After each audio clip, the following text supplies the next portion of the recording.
NHAI के guest house में रुके अभ्यर्थी अनुराग यादव को लेकर अब एक बड़ा खुलासा हुआ है। देखिए, ये वही एनएचएआई का गेस्ट हाउस है जहां पर जो पेपर लीक मामले, नीट पेपर लीक मामले में अभ्यर्थी अनुराग यादव थे, वो इसी एनएचएआई के गेस्ट हाउस में रुके थे। अब सवाल ये हो रहा है कि जब एनएचएआई के गेस्ट हाउस में अनुराग यादव रुका तो किसके बदौलत इस एनएचएआई के गेस्ट हाउस में एंट्री मिली। देखिए, इसको लेकर कई बातें सामने आ रही हैं। इसको लेकर कई मंत्रियों का कनेक्शन भी इस नीट पेपर लीक मामले से जुड़ा हुआ नजर आ रहा है। देखिए, ये वही एनएचएआई का गेस्ट हाउस है जिस गेस्ट हाउस को जो बिहार सरकार है वो चलाती है। इसके अलावा अगर एनएचएआई के गेस्ट हाउस की बात की जाए तो इसके अंदर 10 कमरे हैं, लेकिन जिस कमरे में अनुराग यादव रुका था उस कमरे का टोकन नंबर 420 है और इसी टोकन नंबर के सहारे अनुराग यादव और उनके परिवारजन जो हैं वो यहाँ पर रुके थे। देखिए, इसको लेकर लगातार नए नए खुलासे जो हैं वो हो रहे हैं,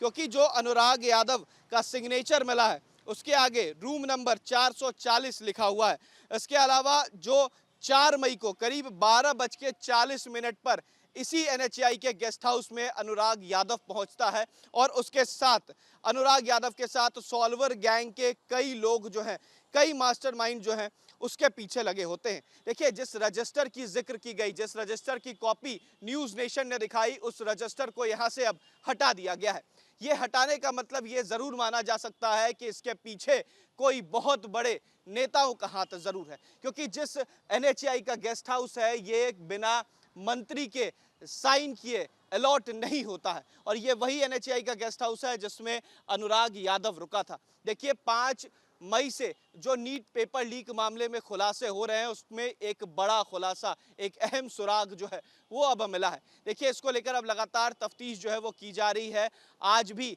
एनटीए के ऑफिस में ईओयू की टीम जो है वो पहुंची है दिल्ली जाकर, जो क्वेश्चन पेपर्स हैं उसको सॉल्व कराने की कोशिश की जा रही है। लेकिन अगर इस एनएचएआई के गेस्ट हाउस की बात की जाए तो लगातार गुत्थी जो है वो सुलझती हुई नजर जो है वो नहीं आ रही है। देखिए, कई नाम जो है यहाँ पर सामने आ रहे थे और कई नाम के साथ साथ अब ये भी साफ हो गया है कि जो मंत्री का कनेक्शन है, कि क्योंकि इस एनएचएआई के गेस्ट हाउस में बिना किसी के कह सकते हैं कि सिफारिश से अंदर नहीं जाया जा सकता, तो एक बड़ा नाम जो है वो जल्द ही सामने आ जाएगा। लेकिन अगर एनएचएआई की बात की जाए तो एनएचएआई का जो गेस्ट हाउस है इसके अंदर केवल एक नहीं बल्कि 2 अभ्यर्थी, आयुष जो पहली बार पुलिस के हत्थे चढ़ा वो भी इसी गेस्ट हाउस में रुका था। इसके अलावा जब 4 मई को तमाम चीजें साफ हुई तो आयुष और अनुराग यादव ने ये माना कि इसी एनएचएआई के गेस्ट हाउस में उन्हें रोका गया था और 4 तारीख को रामकृष्ण नगर के इलाके में उन्हें ले जाया गया और तमाम